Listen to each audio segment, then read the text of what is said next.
then number two, I learned something by reading, because if you understand anything about that time, preachers were looked at when they died, they were broke, and so they wanted to take her son to be burned. And so she said, Elisha, I got a problem. Elisha said to her, what do you have in your house? Point number two, tell somebody and tell them you already got what you need. Yeah, because the Bible says this. She said, all I have in my house is a pot of oil. Yeah, see, a lot of times we look across the street and see the grass green at the fence, but we don't realize that in the middle of the yard it's brown and it's dying and it's dead. We want to be like the Joneses, because the Joneses look like they got it going on, but you should know within yourself that whatever you need in order to get to the next place, and God tells somebody you already got it. Yeah, you ain't got to look for it, you already got it. You don't have to wonder about it, you already got it. Elisha didn't say go cross the street round the corner. He said, what do you have in your house? Yeah. Tell somebody it's already in your house. It is already in your house. She said, the only thing I have in my house is a pot of oil, which is equivalent, Dr. Ivy. Ooh, look at that time. Yeah. It's a pot of oil. We got to get the 10 o'clock news. It's a pot of oil, which is equivalent to a picture of oil. So she said, all I have is a picture of oil. Smothers, Pastor Smothers, Bishop Smothers. I'm not smart. I just read the Bible said this. She said, go borrow these vessels. Now, wait a minute. How am I going to go and borrow big water vessels for a picture of oil? Point number three, if you're writing down notes, sometimes you have to be willing to follow strange instructions. Yeah, what do you mean, Bishop? I'm glad you asked me. Remember when God told Joshua march around the wall one time for 6 days, and on the 7th day 7 times, and then on the 7th time shout? That really didn't make no sense. The problem with most folk in the church is that time is almost is that we always try to validate what God is saying.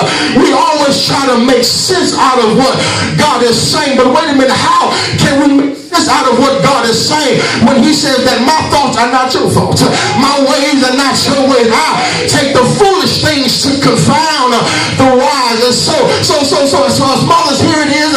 This word is just for you. If God said walk from 16th and Costner all the way to Roosevelt and Costner, by the time I get to almost 12 and a half, I'm going to start shouting the victory, because I know when I get to 12th and Costner that my miracle is on the way. If God said do a somersault all the way up the aisle, by the time I get halfway through, I'm going to feel a change coming. Is there anybody in the room? I'm trying to quit. I got to go, Tony. I'm going. Yeah, is there anybody in the room tonight that's willing to follow strange instructions? Stop trying to figure out what God is saying and tell your neighbor, be like Nike, just do it. Gotta go, Dallas. I got to go. I'm not that big preacher like you guys. I promise you I'm going. Follow strange instructions, and then wait a minute, here comes the good part. It ain't got good yet. Here comes the good part. Here comes the good part. The good part says this, all of your neighbors. Now watch this. This is fresh right here. I didn't see this the other night. God will mess around and bless you in front of your neighbors. Tony, I got 6 minutes left. God will mess around and bless you right in the midst of that saw you going down. They knew that this woman needed some help, but won't God mess around and make you look crazy in front of them so he can bless you while you looking crazy? Is there anybody in the room tonight that's willing to look crazy? Because I may look crazy now, but catch me at the end of the chapter. I may look crazy now, but keep watching the movie, because what's to come? That time, say, son, my time is up. My time is up. I got to go. He says, bar not a few. And then watch this. He says, when thou art come in, thou shalt shut the door upon thee and upon thy son. Wait a minute. I was reading the other day. I'm not smart, Smothers. The Bible says that whatever you do in secret. The word I got some Bible readers out there. I know y'all ready to go home and go to sleep, but you shouldn't have got me up here. I got about, oh man, I need to borrow about 5 minutes of y'all time. Is that okay? I'm almost there. It says that whatever you do in secret, God says, I will reward you openly. So this woman has sense enough, number one, to go in and keep it a secret. The reason why God can't bless some of you because you talk too much. You telling everybody what God said do instead of doing what he said do in the first place. She said, I'm just going to go in and shut the door because she realized that grandmama said there's a secret place. Matter of fact, I can see her going to her closet. Some of y'all need to go to your closet and stop talking because when you get in your closet, that is your secret place. And when you come out of that closet, you can come out shouting because you already know that God is going to turn that thing around. You already know that God is going to fix the situation. Is there anybody in here tonight that know that God is about to turn it around? Will you high five your neighbor and tell him God's about to do it? All right, I'm getting ready to go. In about 2 minutes, I need you to push all of them out, and we getting ready to go. I really can't push like these guys, but I'm almost out of here. The Bible says this. She started pouring. I said, wait a minute, pouring. Can I have some lukewarm water? Pouring. I said, mothers, what was she really pouring? Because all she had was a pitcher of oil, and she had water vessels. I messed around and crept over to Hebrews chapter 11, verse number 1, when it says, now faith is the substance of things hoped for and the evidence of things not seen. So, in other words, she really wasn't pouring her oil, she was pouring faith. Is there anybody in here tonight? You kind of scared to give what you got because you don't believe God don't give you more. But tell your neighbor, God don't add, he multiplies.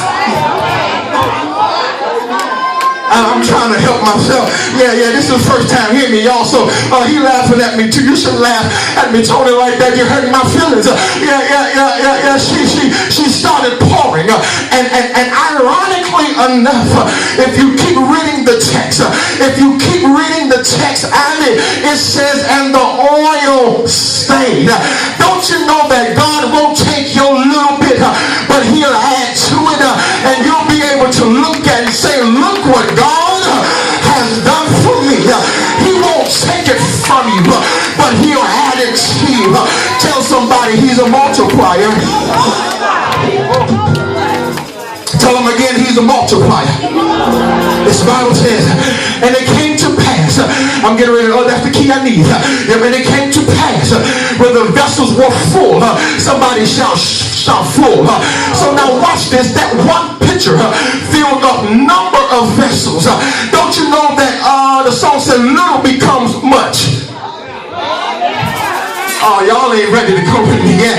A little becomes much when you place it in that man's hand. And she said to her son, bring me another vessel. And he said, Mama, it ain't no more. And the oil is there. Now watch what happened. The Bible said that she came and told the man of God.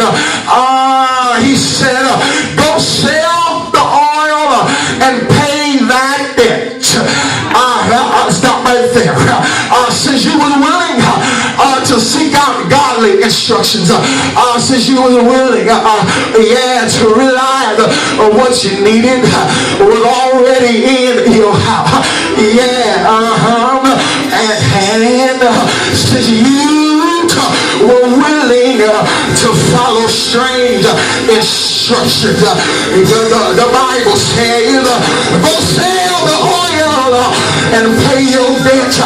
How many of y'all know tonight that God will make you debt free? And not only will he make you debt free, but he'll leave a little bit just for you to have. So long tonight, fare ye well. I really didn't mean to hold you this long, but is there anybody here? You gonna follow instructions? Here it is. I'm so glad that Jesus, he followed instructions. Living, he loved me, and he saved me. Buried, he carried my sins far away. But I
situations. Let me see how good you are.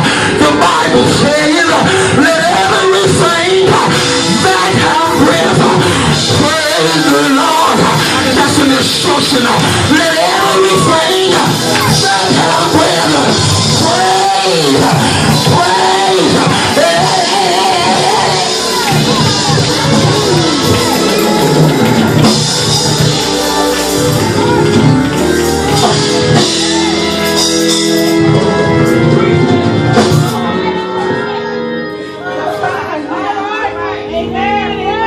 You finished for real? Somebody needs to learn how to you yet because you're hard-headed. Take me back down to see. Some of y'all wonder why God ain't turned it around for you yet. It's because you have not listened to him. But somebody in here tonight needs to stand on your feet and tell God, I'm sorry. I'm sorry for not listening.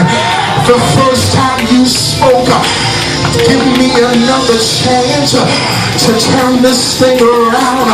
Is there anybody here, Lord, tonight?